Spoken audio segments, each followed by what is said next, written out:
Do you have a true story that you would like to see featured on a video like this one? Well, then go to astheravendreams.com/submit or check the links down below. And of course, thank you.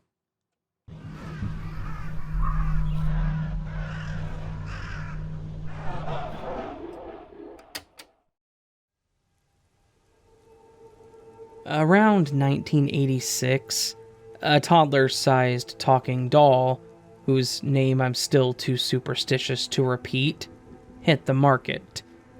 She had blonde, curly ringlets and large blue eyes that moved around when she talked. The sounds she made came from a cassette player that was built into her back, and her rubber mouth would open and close along with the audio. The first time I saw one of these dolls in person was at a friend's house.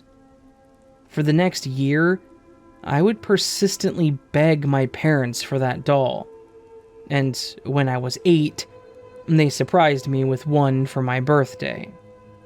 Between 1988 and 1989, the doll and I got along well. I started to outgrow the cutesy and babyish cassettes that came with her, so sometimes I would put random tapes in her back, even music. I would laugh hysterically as her mouth and eyes moved along with everything from classical music to my dad's boring financial tutorials narrated by a droning male voice. That man's voice emanating from the doll's mouth was totally creepy, but even more hilarious. I inevitably got bored of this, but for at least a year, I had some good times with her. It was toward the end of my 4th grade school year in 1989, and one night I was getting ready for bed as I always did. This night was marked by a gradual uneasiness, which started out as barely noticeable, but by the time I was in bed, I began to worry that I may never get to sleep. It was odd, because there was nothing in particular I was anticipating or that was bothering me. No class trips, tests, or anything that might trigger a sleepless night. I wondered if I was coming down with something. I was feeling ever so slightly unwell, and the sensations in my body were causing me a great deal of anxiety. I lay with discomfort for at least 2 hours, wanting to toss and turn, but felt too emotionally paralyzed to move. For some reason, I wanted to face the wall. In fact, I was afraid to face the open space of my room. A sense of dread emerged. I remembered what my mom told me about not being able to sleep.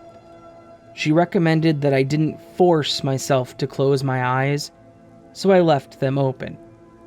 Periodically, my eyelids would close, but then my awareness of them closing would wake me up. Another hour went by, and I was used to hearing the occasional whirring of cars. But after laying awake for so long, the traffic noise gradually ceased. The quietness of the room was distracting. Judging by the lack of street noise, I'm guessing that it was 3 or even 4 in the morning. Then, I heard something impossibly bizarre and barely audible. My baby brother's crib was across the room by the window. He was not yet talking, no more than a couple of words, and certainly wasn't counting. But I heard him not just counting, but doing it backwards from 10. Every number was spoken in an exaggeratedly drawn-out sing-song voice that started from a lower tone and eventually made its way to a higher one. I peeked over my shoulder to look at the crib, but it looked like my brother was asleep. 10, 9, 8, 7... I pulled the covers tightly around my body and tried to convince myself that I didn't hear what I just heard. After all, the volume of that tiny voice was extremely low. Perhaps the baby was babbling in his sleep, and my brain tried to make sense of it. Could I have dozed off? Well, that's the thing. I had been awake the entire night. 5, 4, etc.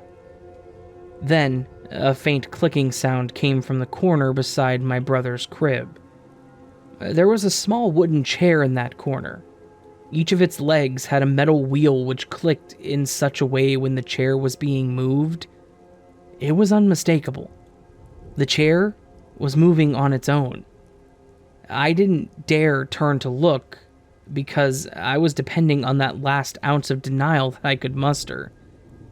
The worst thing about this chair, other than its sudden independent movement, was that it was the permanent residence of the doll when it was not in use. I knew that she was sitting on the chair before I got into bed. Then, it felt as though all the air was sucked out of the room, and I could only hear the clicking of the chair's wheels as they inched closer to my bed. I started to call out for my parents, but I was unable to yell loudly enough. The fear was so intense that I could barely move. But eventually, I decided that I should just make a run for the door.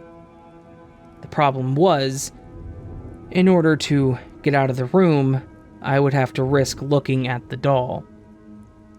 Finally, I was able to move a little, and that's when I made the mistake of turning my head too far around and saw the doll in her chair, inches away from my bed. What's worse is that her face was contorted in such a way that, as an adult, I can compare to Regan from The Exorcist. But as a 9-year-old, I had no concept of it. The doll's eyes were also looking upward, but slightly to one corner, creating an absolutely horrifying image that I will never forget. That's when I let out a powerful shriek. I did so reflexively, and it was almost like I was listening to someone else scream. When my parents came running in, the doll was back in her corner, and I was never believed. I slept in my parents' bed that night, and they were angry at me. I dreamed that I was in a car driving in circles around some suburban neighborhood I have never seen before. Living alone with the aftermath of this experience was traumatic in and of itself. The following week, I was so paranoid about seeing inanimate objects doing things they weren't supposed to, that I jumped to conclusions about certain things. For instance, the shampoo and conditioner that was in the shower one evening felt significantly heavier than they did earlier in the day, and I was afraid that the substances somehow materialized at will. My mom insisted that water probably got in the bottles, but it didn't. I turned the bottles over and no excess water came out. Perhaps it was my paranoia, but I'm not ruling anything out. Not after what I experienced. It took several months to feel somewhat normal again, and to this day, I am still affected by this incident.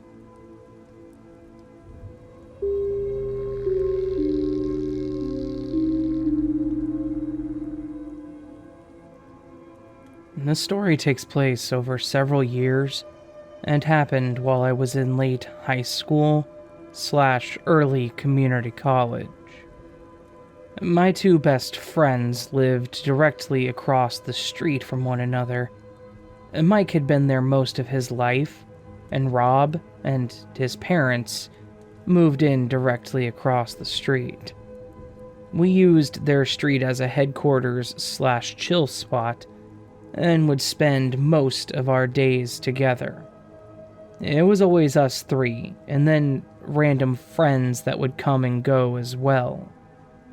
Since Rob's house was bigger, the three of us, along with anyone else that joined, would all gather primarily in his house, as it had a large, finished basement.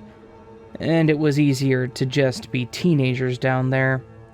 Rob also used his computer room for band practice. Weird things started to happen that we couldn't explain. Entire groups of people were experiencing this, so I know we weren't crazy. It bothered some of us, but for the most part, we were just curious about it. Being teenagers, we all just instantly classified it as demons, of course. Off the top of my head, here are some isolated events. 1. Heavy footsteps upstairs in the middle of the night. We went upstairs, grabbed kitchen knives, walked the whole house, even upstairs where both of his parents were dead asleep, and didn't see anything. Upon further inspection, we noticed a sand dollar decoration that Rob's mom had set on the living room coffee table was smashed to pieces, just sitting on the coffee table, as if it was struck by a hammer. We also inspected the old grandfather clock and noticed the pendulum was not swinging. It usually does. The clock was also icy cold to the touch. 2. Following a party, all of us crashed in the basement. I want to say that there were at least 5 people there. We kept hearing this weird 8-bit music coming from an unidentifiable source. No matter where we were looking, the sound seemed to be coming from nowhere and everywhere all at once. None of us were able to identify what the tune or melody was. One of our friends got so upset that he went home. 3. Another night, Mike saw a shadow figure go into the laundry room. It was a room connected to the basement, and when he turned the light on and went in there, of course, there was nothing there. All of us were accounted for, so it wasn't anyone pulling a prank. 4. I wasn't there for this one, but Rob and Mike were hanging out alone at Rob's house and claimed that they had to lock themselves in one of the bedroom upstairs as they felt something chasing/stalking them. They heard footsteps rushing up the stairs and then to the door. 5. Assorted random events. Things being misplaced, strange sounds at night, and these would happen periodically over the years. One night, Rob claims the demon showed itself to him in the basement when he was there alone. It didn't seem threatening. It was a man wearing a denim jacket, standing in the hallway, propped up against the wall with his arms crossed. It then dissipated. Rob said he didn't feel threatened or scared, and that he felt rather comfortable with this ghost. There was nothing malicious about it. Since we didn't have a name for it, we decided to name the ghost Denny because of his denim jacket. We now had a name for it, and would refer to this ghost as Denny for the remainder of the time. Whenever we would see Rob at school or around town, we'd ask him if he's seen or heard from Denny. I don't actually remember if we saw the apparition again, but small things would happen here or there. We'd all just chalk it up to Denny and move on with our days. We officially stopped being afraid of it, strangely. One day, I was hanging out with Mike and his mom across the street at Mike's. Rob wasn't home, so it was just us. Mike's mom had been a local bartender in the area for decades, and we were just sharing some Denny stories with her. I'm pretty sure a Denny event happened the day prior, so we were just giving her a recap of what we'd experienced. Keep in mind, we had not mentioned the name Denny to her as she didn't have any context, so we just referred to it as the ghost when speaking to her. She goes on to tell us that she knew the man that lived there before Rob and his family moved in. He was a local at the bar she worked at, and he had apparently died of brain cancer some time ago.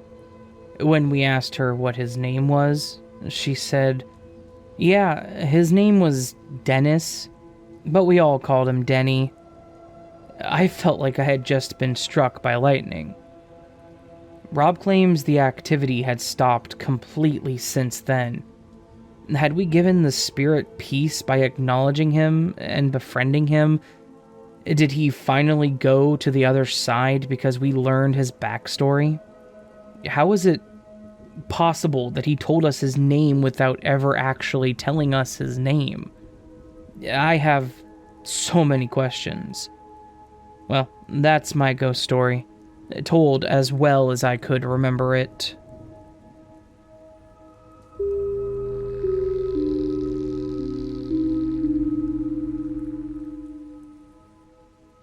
I'm still trying to make myself believe it was just a nightmare. I wish that it was just a nightmare. I mentioned playing the Ouija board 3 times. I wish I never did play with it. Even now, I don't know what the hell I was thinking, or if I was even thinking at all. I think I was bored, or whatever. Maybe desperate to talk with a loved one. They were played with at night. The first time I played, I only broke one rule. I was playing alone. I was playing on the floor of my small room, and nothing happened, so I ended the game properly by saying goodbye. The second time, I still played alone. The pointer moved around, but really slow and in no direction at all, just a circle. I didn't think much of this. Maybe it needed time to reply. It never landed on a letter or a number. It moved from a circle to trying to go off the board, and I ended the game just like last time. The third time, I asked what its name was, and it spelled out Zozo. I tried keeping calm and ended the game. I heard of Zozo. I knew I messed up horribly when I tried going to sleep about 2 in the morning and something scratched at my foot. Instantly, I couldn't move. I felt like I was being held down. My door was cracked open, but nothing was there. Something was definitely there. No human could get under my bed without shuffling around trash. Yes, I'm not exactly the neatest, but something has to be under my bed because I fear a human or thing crawling on all 4s coming out, so I went with putting trash there. When I looked at the cracked open door, and I started overthinking every possibility that could happen, except for a horrendous murder, in this weird second-person view, I vividly see the most twisted murder that I can't bring myself to repeat.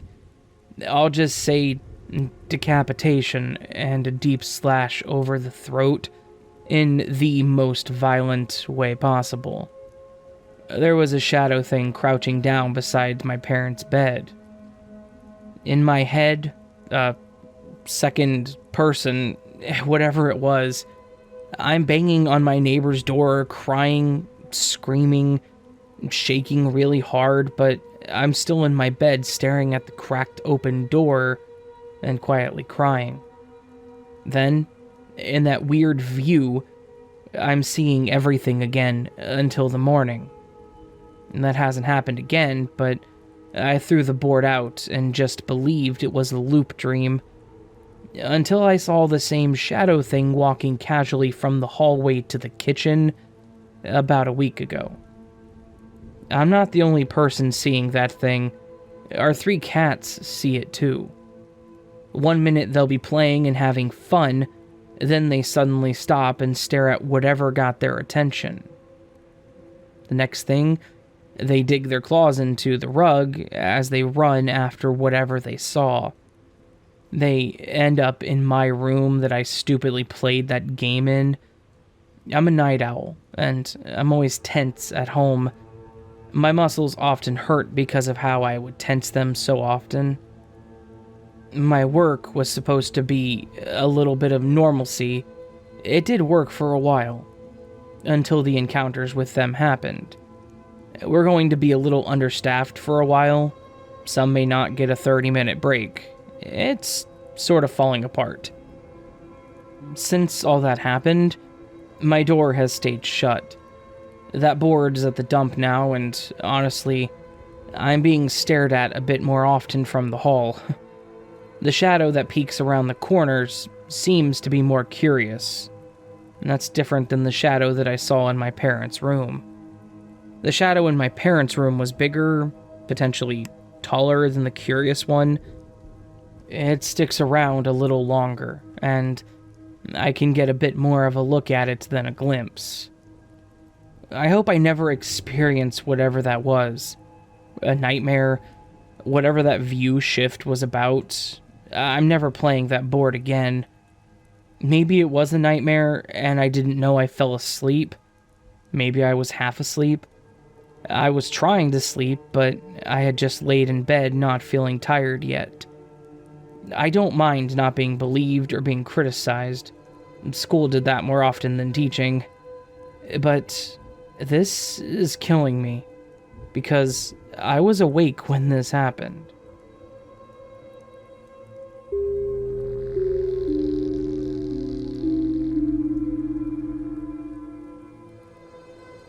This started back in 2010 with my mother and my sister. They started telling me they started hearing strange voices. They claimed that it sounded like someone turned on the TV to a staticky station and turned the volume down to a low setting. Almost to where you know it's on, but it's not there, sort of thing. Strangely, they said they heard it in the kitchen, and at times in the bathroom too. This continued for years. I believed them. I mean, who wouldn't? It's your mom and your sister, but I was skeptical. Flash forward a few years to when I come home from the military, permanently, after a handful of weeks, I start to get that staticky, distant TV sound too, as they did. I hear it in the same places as they claim to have heard it. They've lovingly called him a radio guy, apparently. They've sort of made friends with him. This goes on for a while. Just hearing that odd sound as if someone is trying to speak, but all we get is the static. This continues on for a few more weeks, and we start to smell things now, too. We assume it's the radio guy. What do we start to smell? Well, we start to smell cigar smoke, coffee being brewed, and breakfast. Like a full eggs, bacon, and toast kind of breakfast. Although no one is cooking or brewing coffee or smokes cigars. Now, oddly enough, the house they lived in were one of the classic cookie-cutter houses built during the Depression into the start of World War II. Low-income, low-rent housing kind of areas. So, it very well could be a fella that lived there during that time that loved him some breakfast, loved a hot pot of joe, and enjoyed a stogie on occasion. So, I mean, why not? We learned to live with this radio guy, not really making out any voices for years until my sister and I get the idea to use our smartphones as EVP devices. Once we got that vibe of radio guy, we would whip out our phones and attempt to talk to him. Nothing, except for one lone time we got, "Hello, family." We were stoked as hell that we even got that from him, but then we thought, what family? Was he talking about us, our family, or his own? We were sure if he was intelligent or a residual being, so we were back to square one. It just sort of lived with Radio Guy for the better part of a decade. An odd occurrences that happened, though, was one night I was sleeping on the couch in the living room. I woke up for some reason, sit up, and in the hallway was this red mist. I notice it. I ask what it is, and it drifts into my nephew's room. His room is the very first door in the hallway, so I get up and investigate. Nothing. No red mist, no weird vibes, no more Radio Guy after this night. All that was there was my young nephew sawing logs. I'm still befuddled as to why Radio Guy just left that night. Not one of us have had an experience since. But what was the red mist? Where did it go? And what do you all think of this?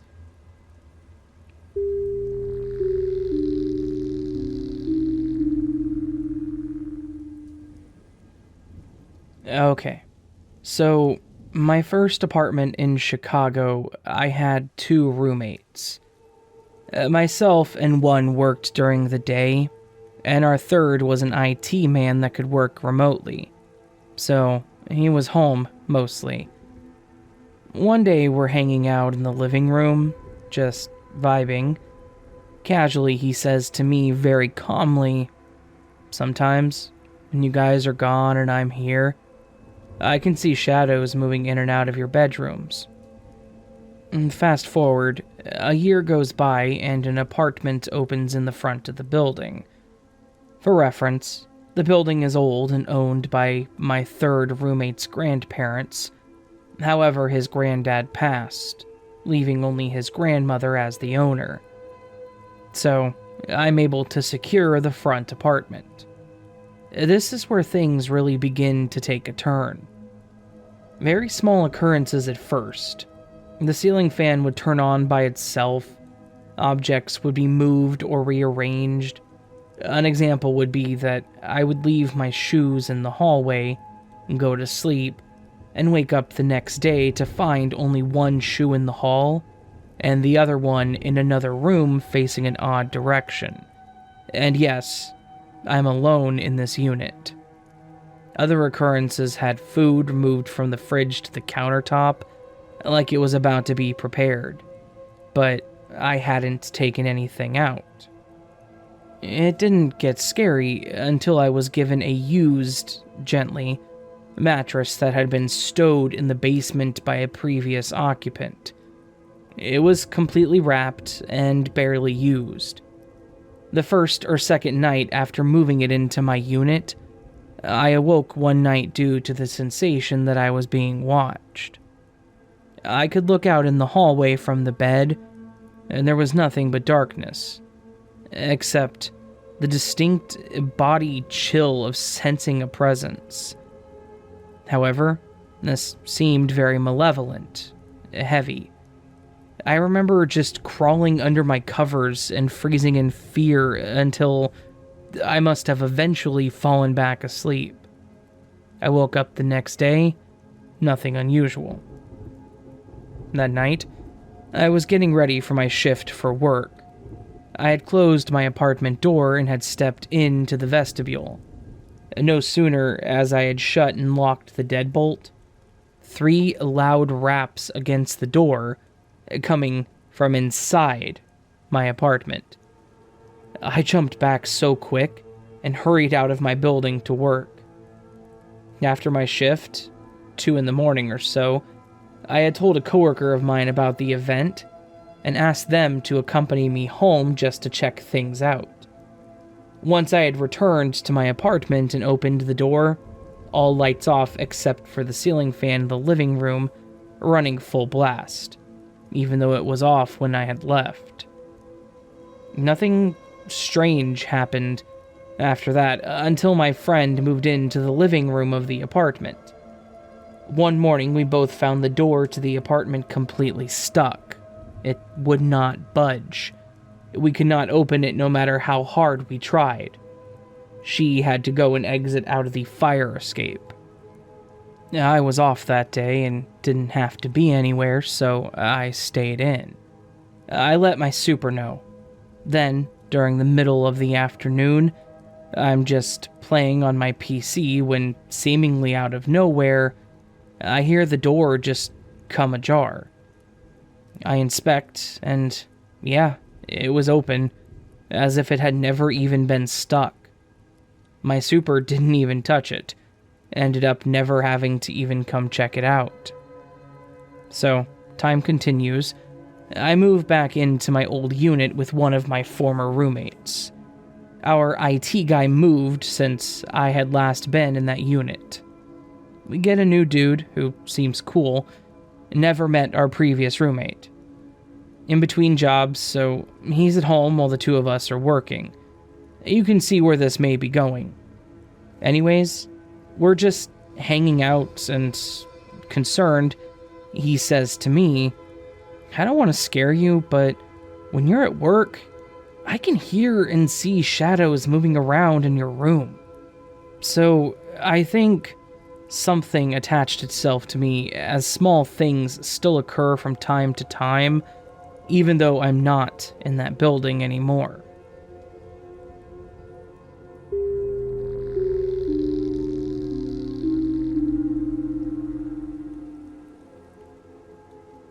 I've been reading a lot of encounters here lately, and felt that I should contribute with the next one on the timeline. Thanks to everyone who reads this, and those who are sharing their own experiences. My last post was about my first paranormal encounter, and my first post was about seeing a face in the window. And the story picks up in a different duplex, but in the same tiny town that I saw that face in the window. Literally just a couple doors down the same block. The two duplexes were side by side. I saw the face when I lived in the left unit of the duplex on the left, and then moved to the right-hand unit of the duplex on the right. Easiest move I've ever done. So, I moved into this new duplex as my sister was moving for work, and I couldn't afford the rent on my own. Two of my coworkers lived there, and their rooms were upstairs, and my room was downstairs in the partially unfinished basement.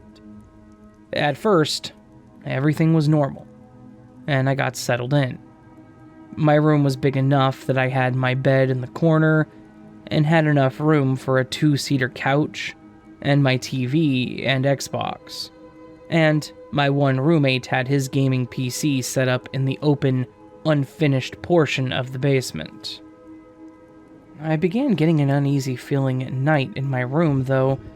I would often feel like I was being watched, and would think that I could hear the odd noise or bang through my headset while I was playing games or watching a movie. There was never anything there, though, when I looked, and I did have roommates in bedrooms above me, so it was easily explainable. One night, that all changed, though, as I headed to bed. I'd been feeling like I was being watched all evening. As I switched off the light and crawled into bed, all was normal. After a few minutes in bed, I felt really anxious. I could feel someone in my room. You could just sense them.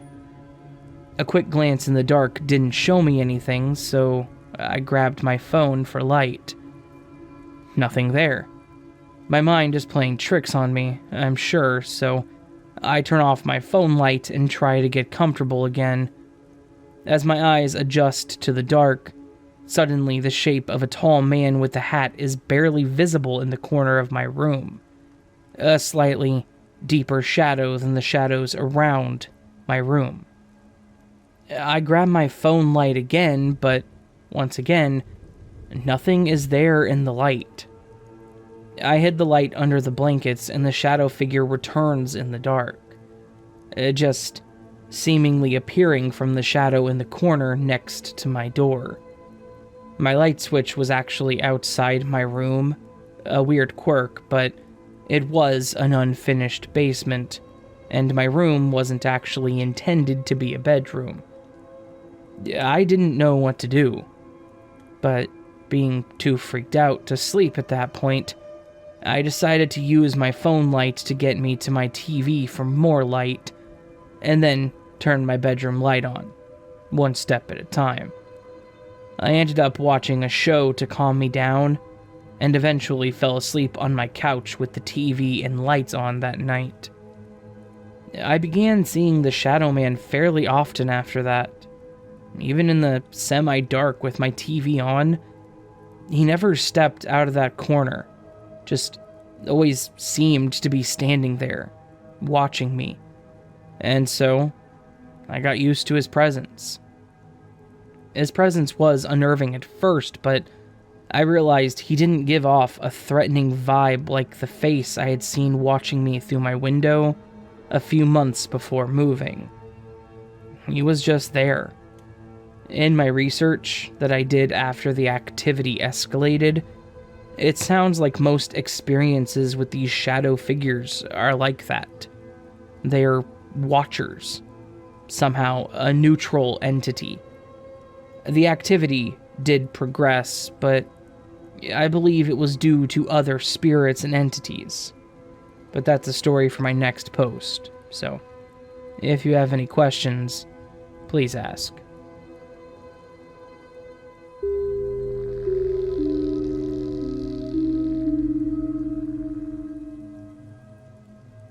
Back in 2009-ish, while I was in the military, my homie was back home in Ohio, and one day he was telling me this story, where the past few nights, he sees me walking down the street. Day 1, he attempts to holler at me through the window. Apparently, I ignore him and disappear into the shadows. Day 2, same thing, he sees me. This time, he tosses something at me, hits me, and then sees me stop, bend down, grab what he threw, and again disappears into the shadow. Day 3, in the morning, what he threw at me is back in his room. It was a plushy bone. He initially thinks nothing of it, until he realizes that's what he threw. So, he starts to freak out a little. Now is where it gets a little more odd. Day 3, in the evening, he hears a voice down in his living room. He assumes it's his mom watching TV, up until the point that he sees his mom in her bedroom fast asleep.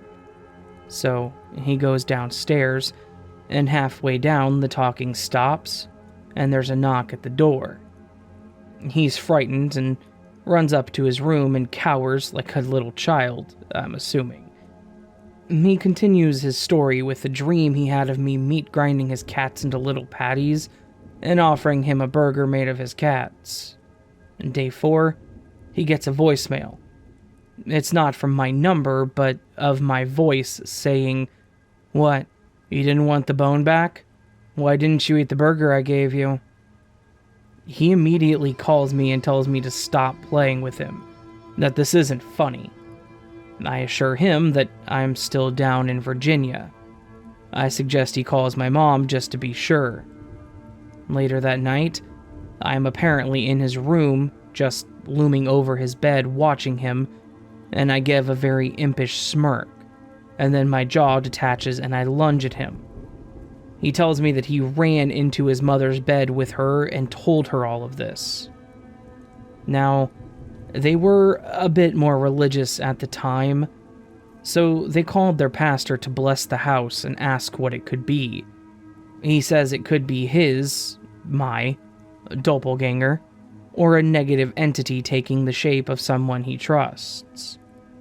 Fast forward to today, literally, we're hanging out and this story comes up, and he adds that after the blessing of the house, an occurrence happened, but only once after, and it was his cat's dead body lying on his front door. Apparently, it looked misshapen and distorted, as if manipulated by man.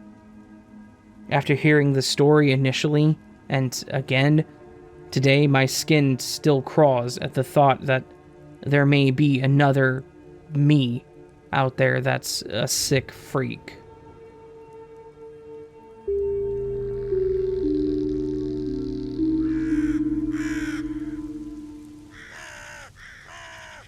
So that was an honestly skin-crawling collection of, what is that, 7 paranormal stories? Holy crap.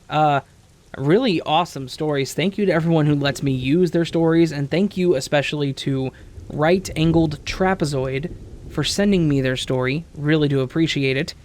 I've used at least one of their stories in the past. I believe they did the one dream story I did a long time ago. Really do appreciate them, and really do appreciate them sending me the story, like I said. They've actually sent me 2, and this is just one of them. I thought this one would fit really well in this collection. So again, thank you to everybody. Much love, and of course I appreciate you. Also, if you enjoyed this, please hit that thumbs up button to help the channel out. Show YouTube that I am worth listening to, because YouTube doesn't seem to think so. You can also follow me on all my social media platforms, leave me a comment telling me what you thought of the video, or if you're feeling ever so bold, you know, go through the join the channel memberships, or support over Patreon. For just $1 a month, you get early access to content like this, and this video is going up significantly early, I promise you that. Like 4 days, I think, or 5 days. I can't even do the math right now, that's how early it is. Anyways, I love you all. That's not all, I have more to say. I hope you have a beautiful day, and I hope you know that you are valid, you are appreciated, you are loved, and most importantly, you are the best and only you that will ever exist, so damn it, be the best you can. And while you're at it, make sure that you take your vitamins, and at night, you take some nice melatonin. If you can, cover your eyes with one of them fancy little eye masks, turn the fan on to blow the nice cool air in your direction, and hopefully, with that all in place, you can sleep well.